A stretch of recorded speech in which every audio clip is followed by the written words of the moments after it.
고전역학의 내용 정리 부분에서 말씀을 나누고 있는데요. 조금만 더 다루고 그 이제 그 몇 가지 책에 있는 운동에 대해서 이제 요 알매 바탕 구도에 따라서 이해하는 것들 좀 다루고 하도록 하겠습니다. 요거는 이제 선생님께서 그 수식을 통해서 쓰신 거를 제가 그냥 그 정석적인 언어로 표현을 해본 것인데요.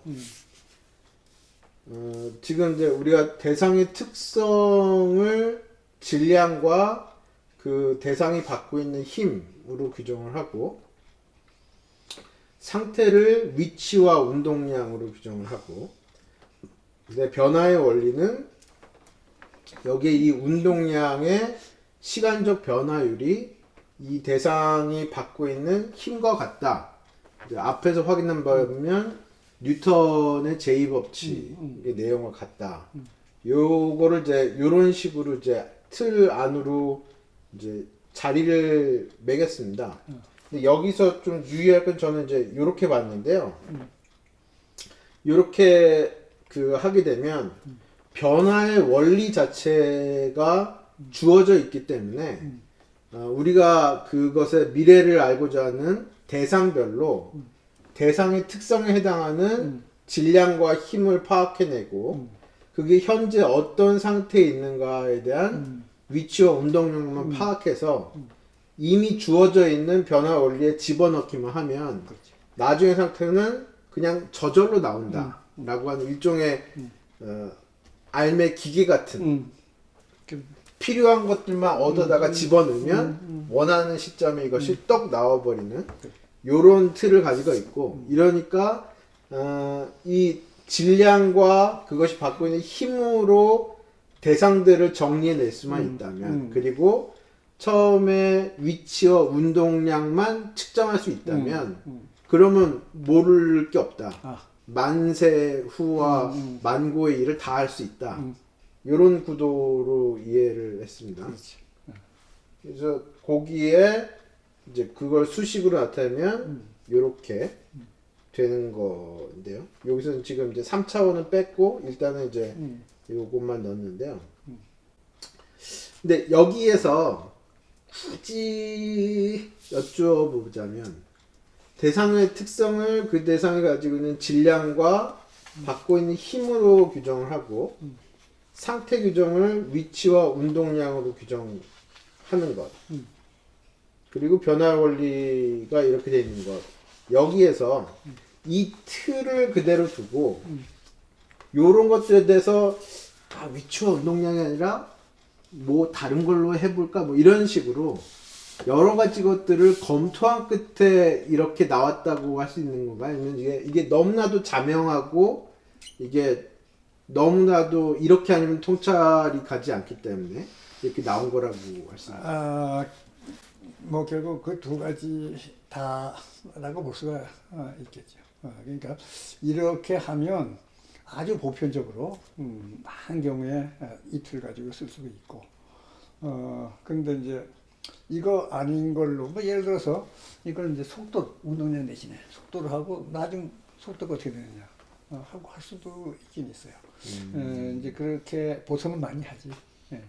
예, 그렇게 하는데 이제 그러면 이게 가속도 이게 가속도에서 그 질량에다가 가속도 곱하면 힘이다.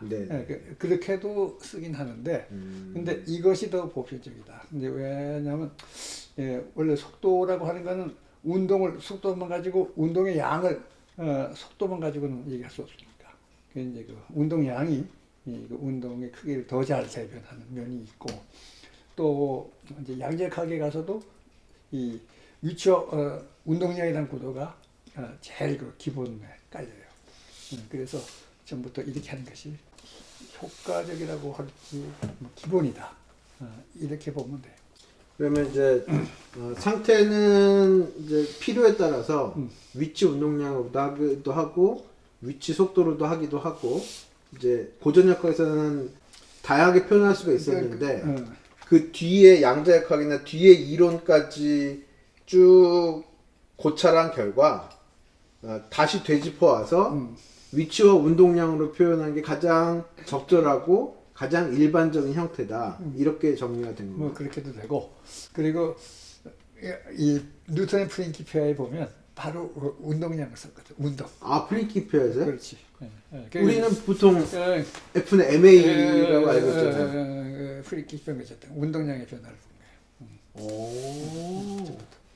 오, 그렇군요. 그 후세 사람들이 이제 그리고 이제 저희가 좀 재미가 있었던 것은 처음에 볼 때는 이제 이 변화의 원리가 상황마다 달리 주어지고 이렇게 이 특성 고정되고 이런 거라고 처음에 이제 인상을 받았다가요. 들여다보면 볼수록 변화의 원리는 어떤 거에서나 동일하게 이것이고 상태도 대상마다 달라지긴 하지만 항상 위치와 운동량으로 나타나기 때문에 그 가변적인 부분인데 표현은 거의 동일하게 나고 그래서 보편성이 되는 거예요. 가장 대상마다 다른 것은 요 질량과 힘이더라고요. 그렇지. 그러니까 그건 이 과정에서는 안 변하지만 네. 뭐를 놓고 하느냐에 따라서 저거가 규정이 돼야 돼. 그럼 여기에는 우리가 만날 수 있는 거의 만물들이 제각각이 올 수가 있고 그 밑에 이쪽은 거의 보편적인. 불변적인 표현으로 그렇지. 여기에 내용만 바뀌는지 그렇지. 그렇게 된다라는 정리인 거죠. 예.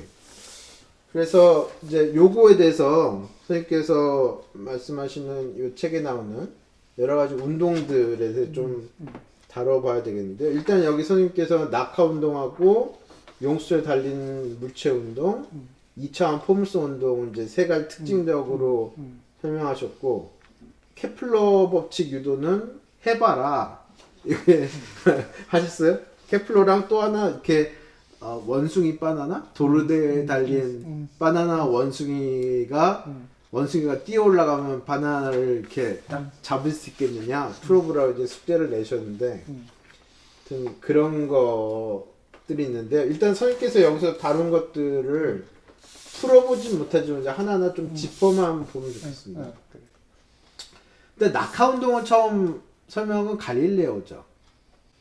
아닌가? 아니 그러니까 중력의 가속도가 일정하다. 네네. 질량에 무관하게 그거를 그렇죠. 얘기한 것이 이제 그 질량에 무관하게 가속도는 같다. 근데 지금 어떻게 질량에 관계 있지 않냐? 힘이 질량에 또 관계가 있죠. 이 힘은 질량이 클수록 이게 클수록 힘이 그 비례해서 크니까 꼭 요거하고 요게 상쇄되니까 그러니까는 그 가속도는 이제 그렇네요. 모든 질량의 무관하게 같다. 이제 그걸 갈릴레오가 발견한. 그래서 낙하 운동, 지구상에서 낙하 운동하는 놈은 이제 그게 어떤 놈이냐? 질량을 어떤 특정한 질량을 가지고 있고 낙하 운동에 해당하는 지구 중력의 힘을 받고 있고 그게 처음에 어떤 높이에 어떤 속도 아직 떨어뜨리기 전이니까 이제 운동량은 0이고 높이 위치는 h라고 하는 것으로 여기 초기의 정보들을 넣으면 이제 이러한 결과들이 나타나는 방식으로 이제 정리가 되더라고요. 그래서 이제 여기에 변화의 원리에 운동량의 변화율은 힘 대신에 요 마이너스 mg를 집어넣고 쭉 풀면 나중에 상태가 위치는 이렇게 운동량은 시간의 함수로 시간의 함수로 나오는 것으로 이렇게 정리가 되었는데요. 푸는 과정까지 여기서 하긴 좀 어렵습니다만 하여튼 여기를 정하면 여기에 나중 상태가 이렇게 그 딱 알맞게 식으로 나온다는 게 좀 재미가 있었어요. 그치, 놀랐지. 예. 그리고 변화의 원리도 힘에 따라서 그때그때마다 형태들은 달라지되 본질적으로는 그 운동량의 변화율은 F다라고 하는 것의 변주다로 나타난다는 점이 굉장히 재미가 있었습니다. 여기는 사실은 저도 따라가면서 풀 수가 있었는데요. 근데 이 용수철 운동은 굉장히 좀 어렵습니다. 저는 개인적으로. 그거는 이제 그 미적분 중에서도 삼각함수 미적분을 써야 되기 때문에 이제 그거에 익숙하지 않은 사람한테는 조금 이제 그 생소하게 느끼는 거죠. 근데 이 용수철에 달린 물체에 대한 힘에 대한 이런 것처럼 우리가 접하는 굉장히 많은 것들에 대한 힘들이 이런 식으로 정리들이 다 되어 있나요? 다 되어 있는 건 아니고 그때그때 이제 살펴야 되는 거죠. 아, 그때그때? 근데 이게 용수철만 작용하는 게 아니고 네. 많은 경우에 이게 탄성이라고 그랬는데 그 탄성을 가진 거는 거기서 또 얼마만큼 변화시키느냐에 비례해서 대개는 힘이 미쳐요. 근데 이제 적어도 거리가 작을 때는 일차적으로. 그래서 이게 용철 예를 들었자면 용철이 아니고 많은 경우에 이건 분자 간의 뭐 진동 같은 것도 이것이 평형 위치에서도 얼마 떨어지느냐에 따라서 일차적으로는 그 변화가 적을 때는 다 이런 식으로 돼요. 그래서 그 분자들 간의 그 열운동 뭐 이런 거가 전파되고 소리가 전파되고 모든 것이 이런 것이 대단히 많기 때문에 그래서 이거는 아주 중요한 표준적인 사례 중에 하나. 물체와 물체 사이에 상호작용을 하는데 거리에 따라서 달라지는 경우에는 일차적으로 거리의 변화가 작을 때는 이게 다 적용이 돼요. 그럼 선생님 저 식도 정의인 거죠? 아니 그러니까 이제 힘이 저렇게 간다는 것은 우리가 확인해 볼 수가 있는 거죠. 용철 당겨 보면 그러니까 2배로 당기면 힘을 2배로 느끼니까 그 힘의 거리 그러니까 마이너스 kx를 f로 하자가 아니라 실제로 그렇지 힘이 그렇게 값이 딱 나오는. 그러니까 이제 그걸 여기 지금 그 용철에 이게 지금 매여 있잖아요. 그 1만큼 당기면 힘 얼마, 2만큼 당기면 얼마. 근데 이제 왜 마이너스를 했냐? 이쪽으로 당기는 거에 반대 방향으로 힘을 미치니까. 그래서 이제 마이너스가 들어가야 되고. 그리고 비례상수는 K는 값에 따라서 용수철에 따라서 다르지. 뻑뻑한 용수철이 있고 좀 연한 용수철이 있잖아요. 그것이 그 K라는 상수가 달라지는 거예요. 그래서 그러니까 요 용수철은 그 K가 얼마다 하는 것까지 거기서 잡아내 가지고 할 수가 있는 거예요. 선생님 보통 용수철을 잡아당기면 처음에는 잘 잡아당겨지다가 나중에는 힘이 많이 들어가잖아요. 근데 저기는 아니 나중에 멀리 끌면 힘이 점점 더. 네, 근데 이제 저기는 1차식인데 왠지 1차 아니고 한 2차쯤 될 것 같아. 아니 그러니까 내가 얘기하기를 거리가 이거 작을 때는 저게 잘 맞고 이게 많이 가면은 저게 잘 안 맞아. 아 그래요? 그래서 가장 그 근처에서는 저게 조금 움직일 땐 잘 맞는데 많이 가면 용철 끊어져 버리기도 한다고. 끊어질 쪽으로 땡기. 그러면 그 다음에는 용철이 넘어가서 그렇지 이제 그러면 거기에 대한 수정을 가야 돼. 그것이 어떻게 달라지냐를 또 뒤에다 더 넣어가지고 계산을 거기에 더 맞게 할 수는 있지. 그러면 구체적인 상황에 따라서 이제 우리가 다룰 수 있는 힘 F는 굉장히 거의 무한대 가까울 정도로. 그렇지. 근데 사실은 여기 또 마찰력이 있다고. 이게 움직이면 이게 못 가게 하는 게 있어요. 그런데 마찰력도 여기다 집어 넣어야 돼. 네. 그 이제 K에다가 넣으면 되는 거예요. 아니 F에다. F에 또 플러스하고 마찰력 하나 또 마이너스가 되겠지. 마이너스가 될 거예요. 그렇게 해서 그 마찰력은 되게 속도에 비례해. 그럼 이제 속도 거리에 비례하는데 속도에 비례하는 걸 또 하나 더 집어넣고 그러면은 문제가 더 복잡해지지. 그래도 풀 수는 있어. 그러니까 뭐 수학적으로 답이 딱 안 떨어지더라도 컴퓨터에 집어넣으면 몇 초에는 어디 있고 뭐 운동량이 얼마고 하는 거 다 풀어내니까 그럼 되는 거예요. 그러니까 이제 현실적으로는 여러 가지 이제 더 해야 되는데 이건 가장 간단한 일차적인 근사는 기본은 되게 이렇게 돼요. 그러니까 이렇게 가장 간단하고 확실하게 알 수 있는 사례를 만들어 놓고 그다음에 마찰력 그렇지. 구해보고 모두 그런 구해보고. 더 복잡하면 여기다 또 집어넣으시. 데카르트는 아직도 살아있네. 이거는 답을 수학적으로 그냥 그 삼각함수로 딱 떨어지니까 재미있는 거야. 여기가 저는 이제 풀기가 되게 어려웠는데 아까 이 변화의 원리가 막 이렇게 막 변하고 해가지고 그렇게 됐죠. 저걸 집어넣으면 네. 저렇게 돼. 그러면 이게 xt라는 함수가 답이다 이거야. 근데 xt는 어떤 성격을 만족하느냐 하면 시간으로 두 번 미분한 것이 그거 자체에다가 마이너스 오메가 제곱이라고 하는 상수 하나를 곱한 것과 같아지는 그런 관계를 만족하는 xt다. 그게 뭐냐 찾아라 하고 주는 거야. 그 수학자들이 딱 해서 이거다 하고 내놓는다 그래요. 그게 이제 요런 사인 코사인 함수로 나타나는 거죠. 근데 어떻게 위치가 그럴 수는 있을 것 같은데 운동량까지도 그렇게 되죠? 오, 그렇지. 이게 이제 운동의 속도, 시간의 함수로 위치를 찾으면 그것의 1, 3, 2분이 속도가 아니에요. 속도가 시간의 함수로 나오지. 그건 질량 곱하면 운동량이거든. 이게 운동. 사인 함수, 코사인 함수는 기본적으로 이렇게 출렁출렁 되는 놈인 거죠? 그러니까 저기 출렁출렁 되고 있어요 지금. 그러니까 용수철이 이렇게 왔다 갔다 할 때 그래. 운동량이 올라갔다 내려갔다 이렇게 하는 거예요. 운동량도 올라갔다 내려갔다. 이 끝에 가면 운동량이 잠깐 서니까 0이 됐다가 가운데 가면 맥시멈 이렇게 됐다가 반대로 또 섰다가 이렇게 운동량을 변하고 위치는 또 이 멀리 갈 때가 위치가 크고 그러니까 그 위상이 반대야. 그래서 코사인 오메가 택이 1 때는 사인 오메가 택은 0이고 그 위치가 가장 멀 때는 운동량은 0. 위치가 0일 때는 운동량이 맥시멈. 그리고 또 반대로 가고.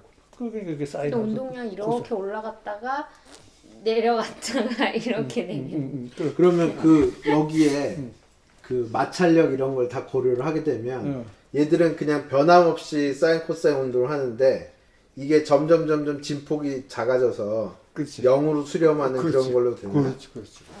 그러니까 이제 A에다가 시간에 따라서 그 A 값이 이렇게 줄어들어요. 그래가지고 이게 가던 것이 처음에 이렇게 멀리 갔다가 점점 줄어가지고 나중에는 시간을 이렇게 가다가 서울려. 그걸 그 표시가 된다.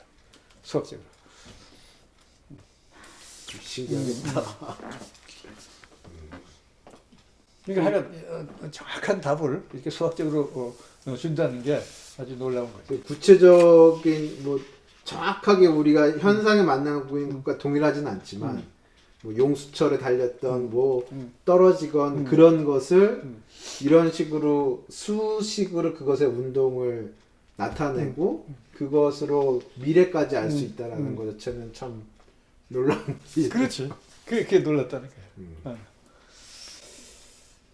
그리고 이제 여기까지는 이제 한 방향, 그러니까 이제 한 방에 왔다, 그러니까 서로 반대 방향만 있고 하나의 방향만 생각했다면 이제 이 2차원 포물선 운동에서 두 개의 차원을 다루는 거를 이제 하셨는데 여기서는 그 힘이 방향마다 다른 걸로 그렇지. 설정이 되더라고요.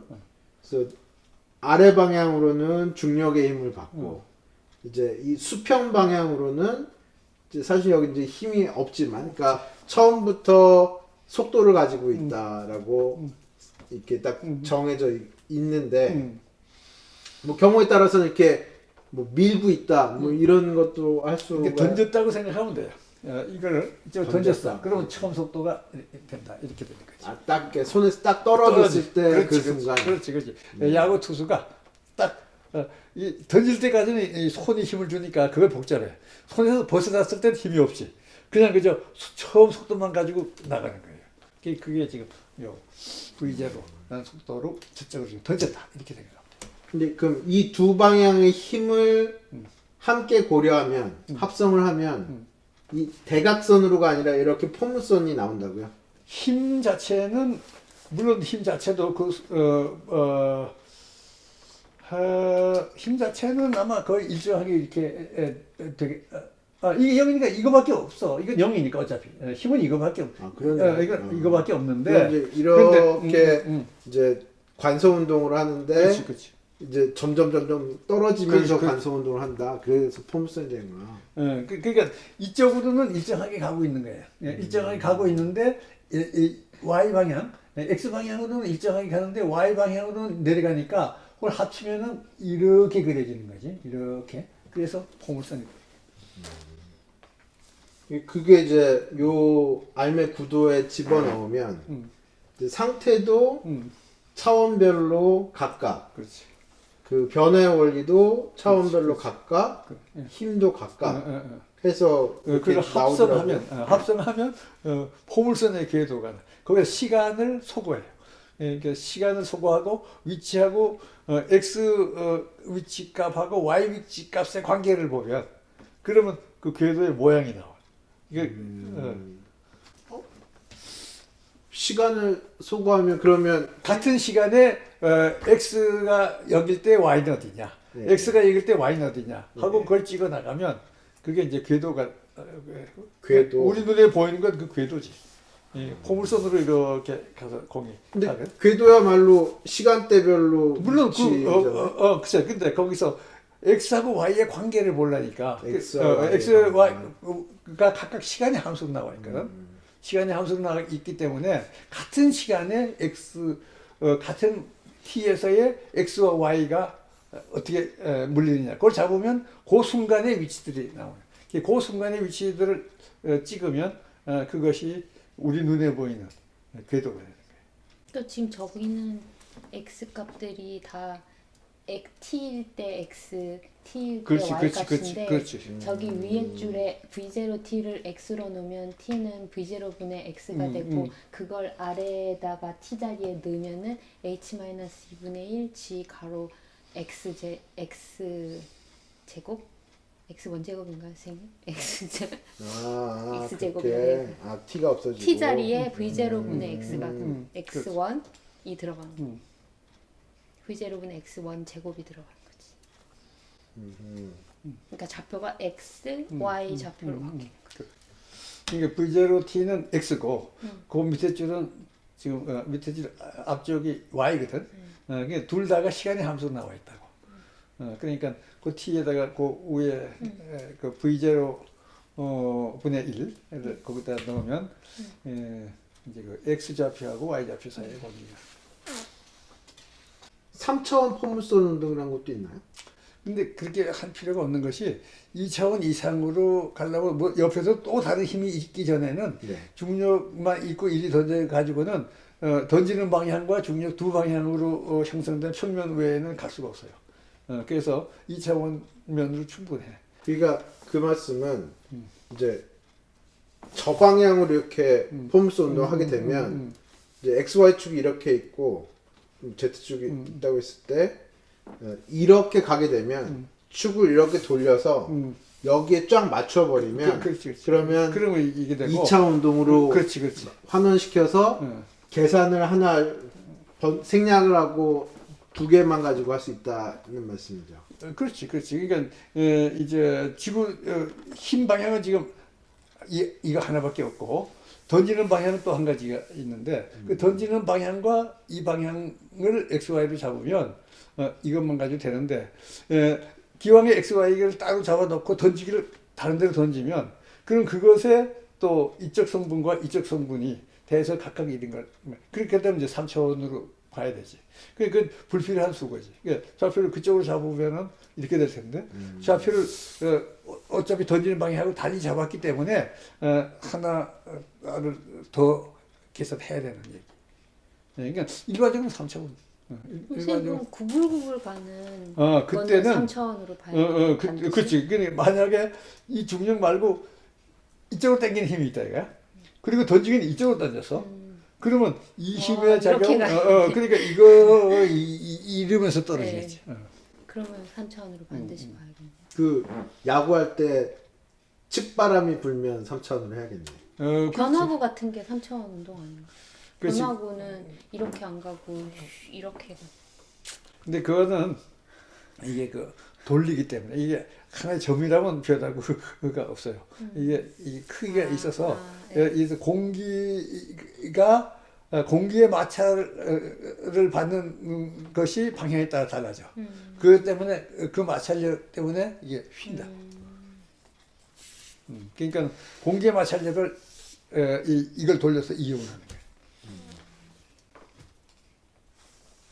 그래서 종합하면 이제 선생님께서 심학 2도에 표현하신 요게 이제 나오는 거죠.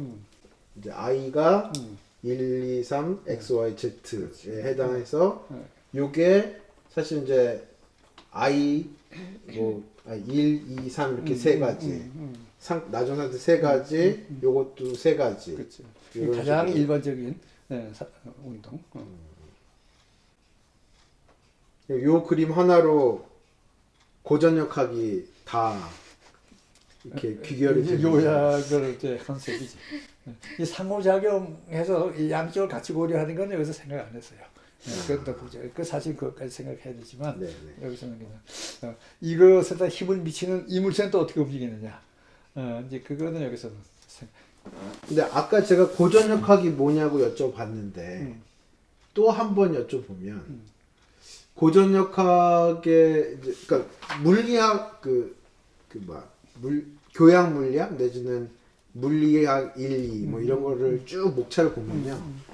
뭐 힘, 뭐 여기는 앞에 거의 한 챕터에 불과하고 그다음에 이제 열도 나오고 전기 자기도 나오고 굉장히 많은 것들이 나온단 말이에요. 그게 결과적으로 이것으로 다 포괄이 되는 것들인가요? 지금 전자기는 이 힘에 해당하는 것이 전기장과 자기, 이 전하를 가지고 있는 대상의 경우에 전기장이 어떻게 걸리고 자기장이 어떻게 걸리느냐에 따라서 이 받는 힘이 결정이 돼요. 그러면 그 힘이 주어졌다고 치면 바로 이걸 가지고 전하를 띈 물체의 운동이 나오지. 그러니까 이거하고 연결이 되는데 특히 전기자기학에서 관심사는 그 전기장과 자기장의 관계가 또 어떠냐. 여기서 말하면 이 힘에 속하는 이 부분의 모습이 복잡해지는 거예요. 전기장과 자기장이 서로 영향을 미쳐서 전기장의 변화가 있으면 자기장이 생기고 자기장의 변화가 있으면 전기장이 생기고 근데 그것이 어떻게 되느냐를 중심으로 보면은 그걸 딱 떼서 전자기학이다. 그러니까 여기서 힘에 해당하는 것이 전기자기력일 경우에 모습이 어떻게 되느냐 하면 바로 이거에 해당하는 거예요. 그러면 이제 이게 고전역학의 일반적인 삶의 바탕 구도인데 거기에 있을 수 있는 힘들 각각에 대한 또 탐구가 그렇지. 또 여러 가지 영역들이 펼쳐질 수가 있군요. 그렇지. 그러니까 특히 이제 자연계 아주 대표적인 그 중요한 기본적인 힘 중에 하나가 전기자기력이에요. 그건 전기자기장이라는 거의 관계를 통해서 나타나는 거예요. 근데 그 전기자기장이라는 것이 상당히 복잡해. 그래서 그것들 사이의 관계를 새로운 법칙으로 만들어요. 그래서 그것까지 다 포괄한. 그러면서 최종적으로 전할 때 입자는 이거에 의해서 움직이지. 그러니까 이거하고 관계되는데 이 전기자기장에 대해서 주로 따로 다루는 것이 이제 전기자기학이라고까지 붙여요. 그러니까 이거하고 분리될 수 있는 건 아닌데 그렇게 관계가 되는 거고. 그 다음에 아까 뭐 온도 하는 거는 통계학. 아까 얘기했죠. 동력학이 아니고 통계역학에 의해서 그걸 설명이 돼요. 그걸 본래는 연력학이라고 그랬는데 그 연력학에서는 이거에 일단 별 관계 없이 그것만을 현상적으로 그 안에 규칙성을 먼저 발견한 게 연력학인데 통계역학은 이것을 바탕으로 통계적인 방법을 써서 엔트로피라는 개념을 거기다 연결하면 그게 다 설명이 돼. 그래서 그 열 현상도 이걸 바탕으로 거기다가 통계적인 방법을 써서 설명이 되는 이런 구조로 가게 돼. 근데 이제 일반 물리에서는 그거 그렇게까지 연결 못하고 그냥 이건 역학, 그 다음에 이건 온도와 열과 온도 그 다음에 전기자기 하고 그냥 떡 띄워가지고 얘기하는데 사실은 그 바탕은 다 연결이 되는 거예요.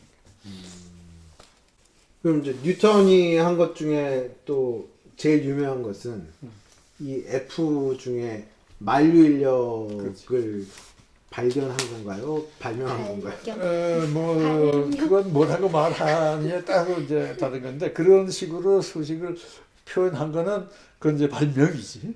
자기가 만든 거예요. 그렇다고 없는 걸 만들어 만든 건 아니고 있는 거에 대해서 가장 적절한 걸 찾아서 만들었다 하는 의미에서는 발견도 될 수 있고. 물론 나중에 아인슈타인 일반성성 이론에 가면 또 다른 거라고 보지만은 일단 이제 그렇게. 그럼 그 F에 대한 힘에 대한 연구가 깊어지면 그러니까 만류 인력은 지구상의 중력이나 뭐 이렇게 그 행성 사이의 궤도 운동이나 하나의 힘이다. 하나의 힘이 나타내는 다른 현상이다라는 걸 이제 보여준 거 아닙니까? 그렇지. 아까 뭐 용수철의 운동이니 뭐니 여러 가지 우리가 현상 속에서 맞닥뜨리고 설명해야 될 힘들은 많은데 힘에 대한 연구가 되면 될수록 그게 사실은 이 힘이었다. 중력이 사실 알고 봤더니 만류인력이었다. 이런 식으로 몇 가지로 이렇게 쭉 그 압축이 되어 가나요? 그렇지. 그래서 사실은 아까 용수철의 힘이라든가 뭐 마찰력이라든가 뭐 여러 가지는 근본을 따지면은 그 물질들 사이에 서로 주고받는 힘이에요. 그 물질을 구성하고 있는 용수철의 쇠 분자들 간의 힘.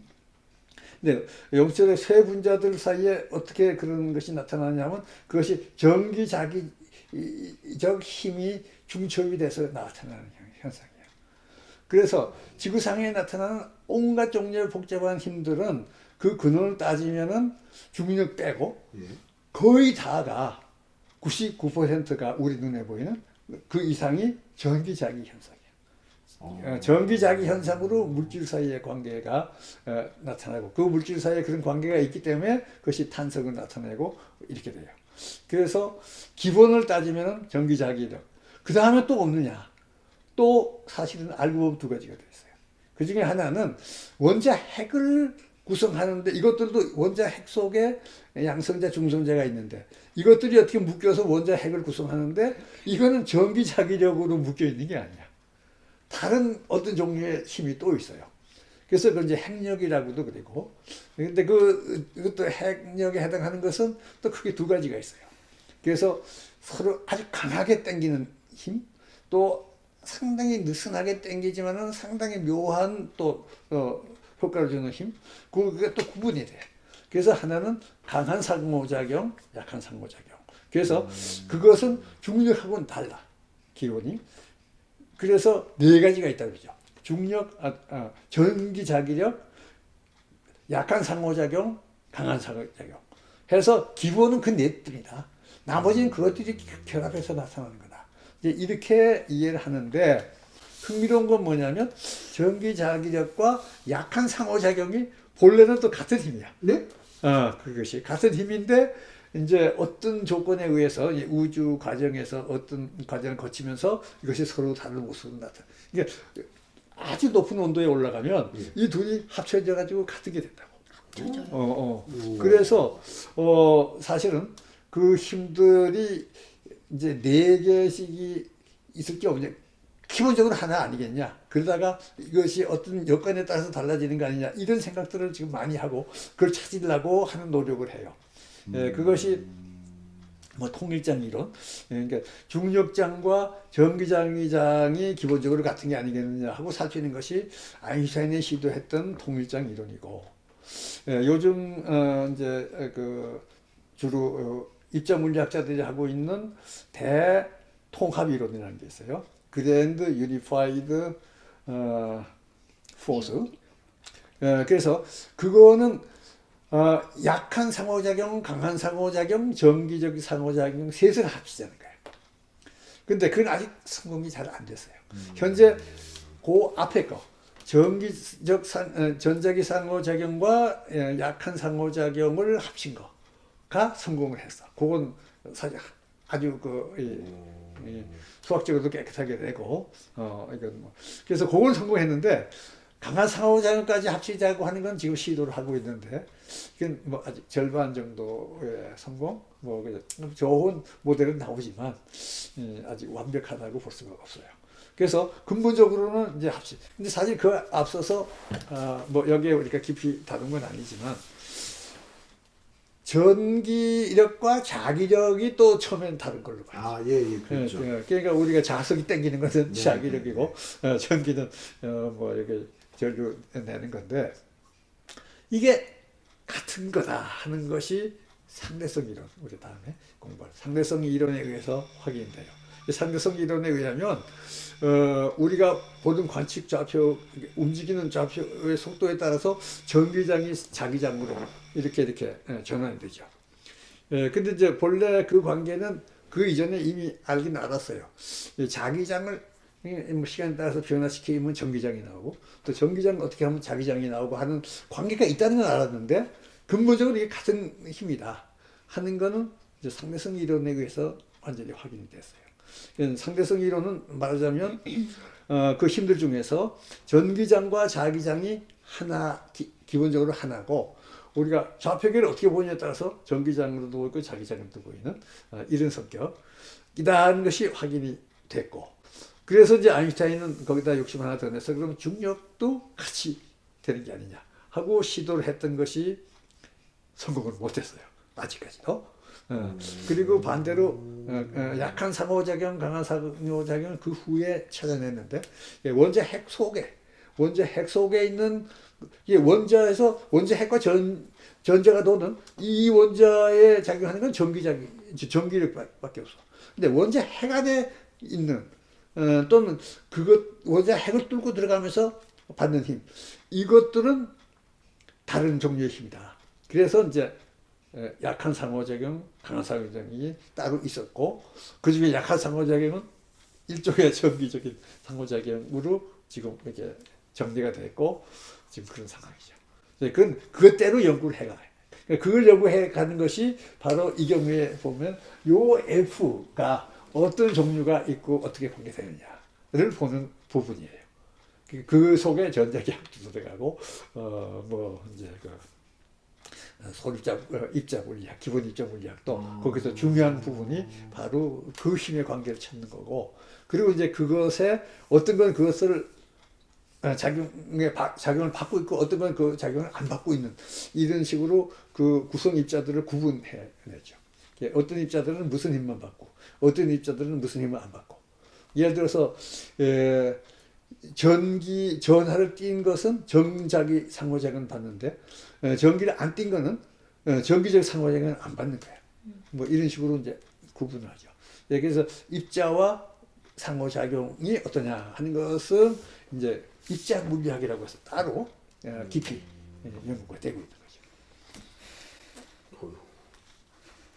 그 힘들이 다른 줄 알았던 게 같은 거다 이렇게 밝혀질 때 진짜 짜릿한 희열 같은 게 생기겠네요. 그렇죠.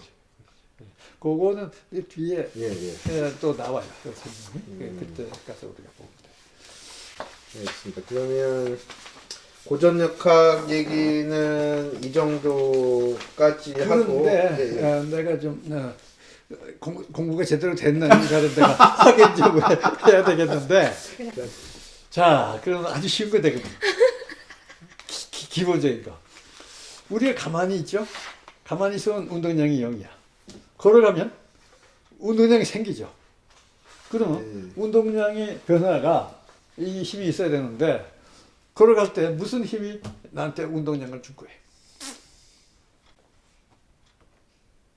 내가 무슨 힘으로 걷느냐 이거지. 마찰력이요? 바닥에? 전에 선생님 설명해 주시면 지구가 나를 미는 힘으로 가는 거지. 그러니까 나는 지구의 힘을 그게 지구와의 마찰력 아닌가? 그게 맞는 얘기인데 그걸 우리가 보통 내 힘으로 간다 생각하면 0점. 근데 근데 이 지구를 어떻게 보면 가만히 서 있으면 이게 서로 지구 힘을 받는데 그 힘 가지고는 안 되잖아. 그건 아래 위에 이거는 돼요. 내가 위에 있다가 떨어질 수도 있고 뭐 껑쑥 뛰어오를 수도 아마 있을 거야. 근데 옆으로 어떻게 가냐 이거지. 그 힘은 옆으로는 안 주는데 그건 어떻게 가냐. 뭐라고요, 선생님? 전에 선생님 비슷한 질문 하신 적 있는 것 같아서 그 지구랑 작용 반작용으로 가는 거라고 선생님 설명해 주신 것 같아요. 거기까지도 맞았는데 어떻게 해서 그게 작용 반작용이 되느냐 이거지. 그러니까 그 아래 방향으로 힘을 주고 그랬어요. 수평방향은 어떻게 되거지? 옆으로 내가 밀잖아. 그러니까 신을 신고 뒤로 슬쩍 미는 거예요. 네. 그런데 마찰이 있기 때문에 내가 뒤로 밀면 이 지구는 나를 다리를 앞으로 미는 거야. 그래서 내가 똑바로 그냥 이 지구 중심을 향해서 아무리 힘을 줘도 난 못 걸어. 걸으려면 옆으로 내가 이걸 밀어야 돼요. 내 발바닥, 그렇지. 그러니까 내 발바닥이 이렇게 미는 거야. 이게 땅이면 내가 신을 신고 이렇게 미는 거야. 이렇게 밀면 이게 매끄러워서 이렇게 가버리면 못 걸어. 반들반들한 얼음에서는 못 걸어요. 왜냐하면 옆으로 내가 밀 방법이 없는 거야. 매끄러우면. 그럼 옆으로 밀어야 앞으로 갈 수 있는 거예요? 그렇지. 그래서 얼음판 위에서 자꾸 옆으로 미끄러지는 거예요, 선생님? 미끄러지는 게 아니라 못 걷지. 그러니까 얼음판 위에서 걸으려 그러면 뒤로 미끄러지는 게 아니라 항상 옆으로 미끄러졌었거든요. 옆으로 그게 아니고 얼음판에서 아주 미끄러우면 꼼짝도 못해요. 네, 왜냐하면 그렇죠. 자기는 이 얼음판이라는 건 옆으로 미는 것이 없는 데가 얼음판이거든. 매끄럽다는 거는 옆으로 밀 수가 없는 거를 얘기하는 거야. 그래서 내가 옆으로 밀 수 없기 때문에 발을 이리 하면 그냥 발만 이리 가버리지. 그게 밀려 가버리지. 거기서 정지하면서 내가 앞으로 갈 수가 없는 거예요. 얼음판에서는 앞으로 못 가. 아주 이상적인 얼음판에서는. 근데 그래도 갈 수 있는 거는 약간이나마 얼음판에서도 이렇게 그러니까 옆으로 밀면 걸려. 약간. 그러니까 내 신의 바닥과 그 다음에 얼음의 분자들이 약간 이렇게 겹쳐져 가지고 밀려 그러면 이게 못 가게 해주는 게 있어요. 요것을 이용해서 밀어버리면 그러면 이것이 나를 미니까 그 힘으로 가는 거예요. 선생님 왜 옆으로 미는 힘이 필요한지 이해를 못했어요. 옆으로 움직여야 되니까. 내가 위로 뛰고 싶으면 앞으로 갈 때 아니 옆이 아니 뒤. 그러니까 말이 이제 그러니까 옆으로고 수평 방향으로 민다. 그렇지. 그러니까 뒤로 밀어야지 뒤로. 그래야 앞으로 가는 거야. 옆이 아니. 내가 말 잘못 알았죠. 그러니까 이렇게 걸어갈 때 뒤로 미는 힘이 있어야 앞으로 갈 수 있다. 그렇지. 그거는 네. 9개월 된 아이도 알아요. 그래서 그것도 걸어. 9개월 된 아이도 이용하는 거야. 그렇죠. 그런데 지금 40이 넘은 사람도 이걸 아직 모르고 있는 거야. 알아? 설명을 하고. 하지. 그 이용하는 거는 9달만 돼도 벌써 어린아이가 알아가지고 걷는 거야. 걷는 게 바로 그거지. 그것도 발바닥 뒤로 밀어가면서 걷는 거예요. 그러니까 우리는 본능적으로 벌써 알고 그걸 활용하는데 이론적으로 아는 거는 지금 이제 40대 했나?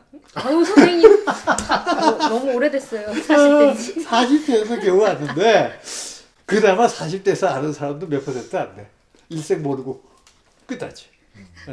그게 내가 어떻게 걷느냐. 그게 바로 그거야. 그럼 요 상황에서는 내가 뒤로 지구를 민 거는 내 앞의 상황이고 요 상황에서는 그래서 반작용 지구가 나를 미는 힘을 내가 받는 그것만 얘기하고 있는 거야. 그러면 어떻게 돼? 지구도 뒤로 약간 가속을 받자고. 내가 뒤로 밀고 그러면 앞으로 못 가는 거 아니에요? 아니 지구는 뒤로 약간 밀리고 나는 앞으로 가고 합쳐서 운동량이 0. 왜냐면 운동량은 0이에요. 처음부터 0이었으니까 내가 움직여도 0이야 합이. 그러려면 내가 받은 운동량만큼 지구는 뒤로 운동량을 받는 게죠. 그러니까 내가 이렇게 걷는 게 감히 지구를 뒤로 밀고 가는 거야. 뒤로도 움직여. 그러니까 운동량은 0이고 위치는 바뀌고 그런 거예요, 선생님? 이 상황에서는 운동량의 변화? 그러니까 내가 운동량 받으니까 움직이니까. 네. 그러니까 이 상황에서는 내가 지구에게 운동량을 준 거는 안 나오고 여기서는 이제 지구가 나에게 그렇지. 운동량 준 반절반만. 것까지만 나오는 거야. 그것만 나오는 거지. 예. 그러니까 왜냐하면 이거 나 하나만 대상으로 하고 내가 받는 힘만 생각하니까. 그럼 지금 선생님 거기 마찰력은 어떻게 되는 거예요? 이게 지금 마찰력이 마찰력이 운동량이에요? 아니 그 마찰력에 의해서 운동량의 변화가 온다는 거야. 힘이라고 하는 거는 운동량의 변화를 주는 거 아닌가. 네. 그러니까 마찰력이 F예요.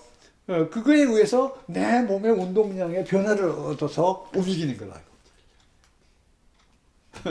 마찰력이 작용 반작용하는 그 힘이에요, 선생님? 그러니까 이제 지구에서 보면 그러니까 내가 지구를 밀어야 지구가 날 미니까. 네. 그러니까 나는 지구의 반작용을 받아서 내가 움직이는 거고, 네. 내가 미친 작용은 지구가 도는 거고. 네. 뒤로. 네. 그리고 지구를 뒤로 돌리면서 나는 앞으로 가는 거야. 그럼 지구가 미는 힘 F는 뭐 수학적으로 어떻게 표현할 수 있나요? 그러니까 이제 그건 이제 근사적이지. 그러니까 이제 마찰력은 표면의 면적에다가 이 눌러주는 압력에 비례해서 마찰력이 나와요.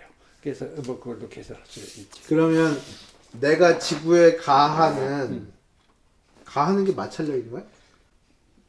그러니까 그 마찰력을 이용해서 지구를 미는 거야. 그러니까 마찰력이라고 하는 거는 이 두 면을 했을 때 네네. 옆으로 미칠 수 있는 힘이 마찰력이야. 수직으로 미치는 게 마찰력이 아니고 옆으로 갈 수 있는 게 마찰력이야. 수평. 그러니까 마찰력이 없으면 휙 미끄러지는 건 마찰력이 없다는 뜻이고, 아니 매끄럽다는 건 마찰력이 0이라는 뜻이에요.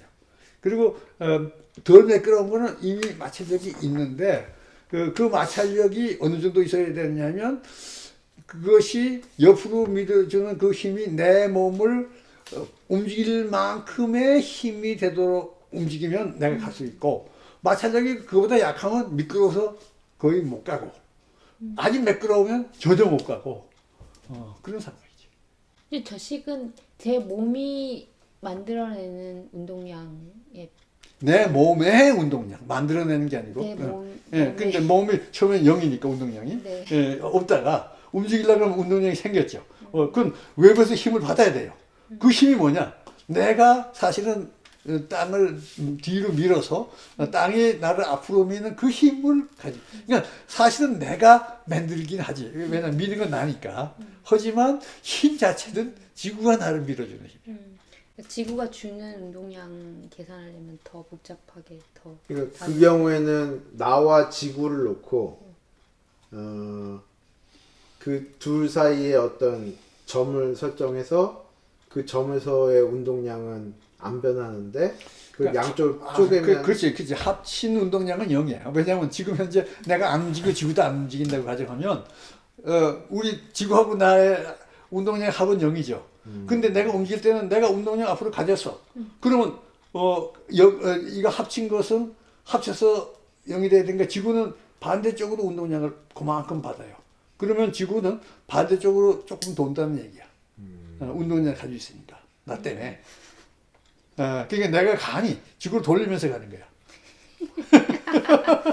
얼마나 재미죠?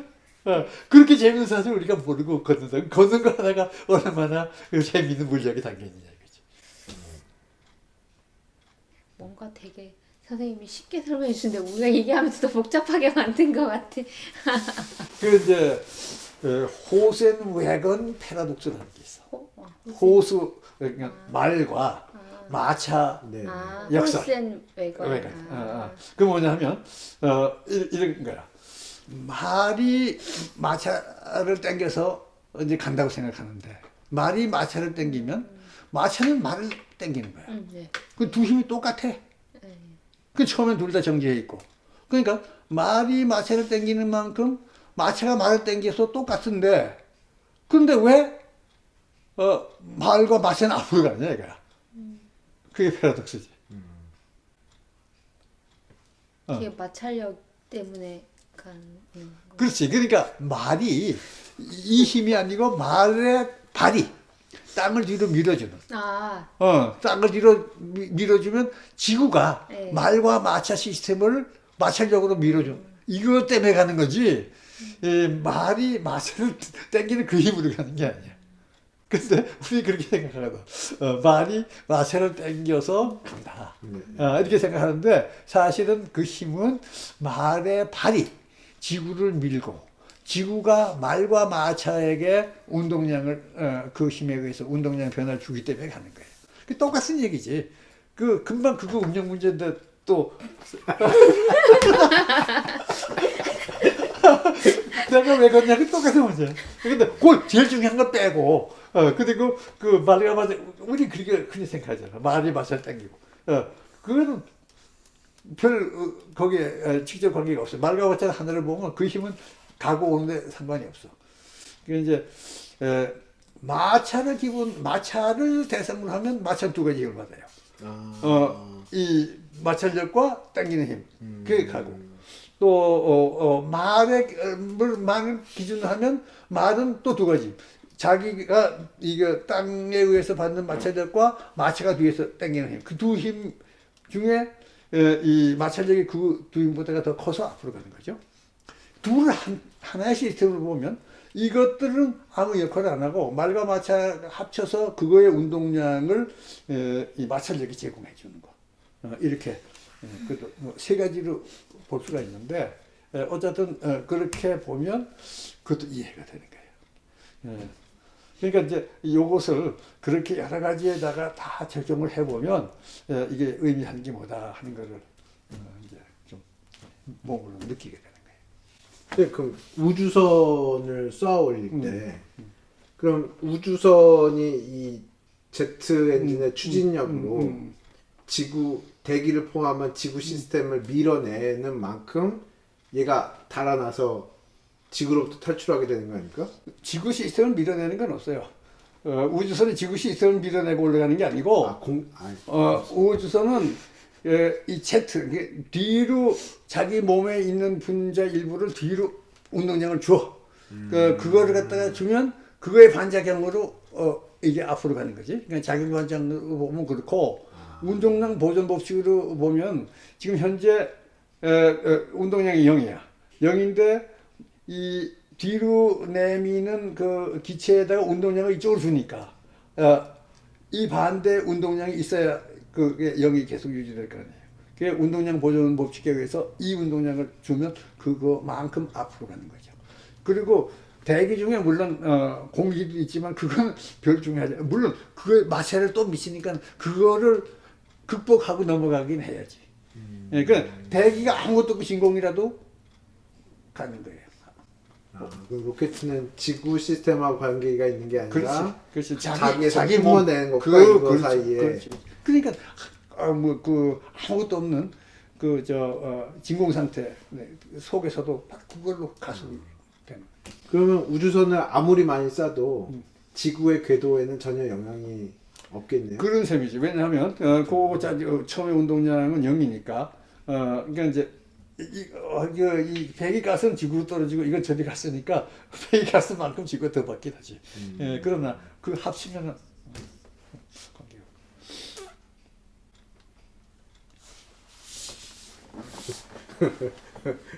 알겠습니다. 그 알아가는 재미가 있는 거지.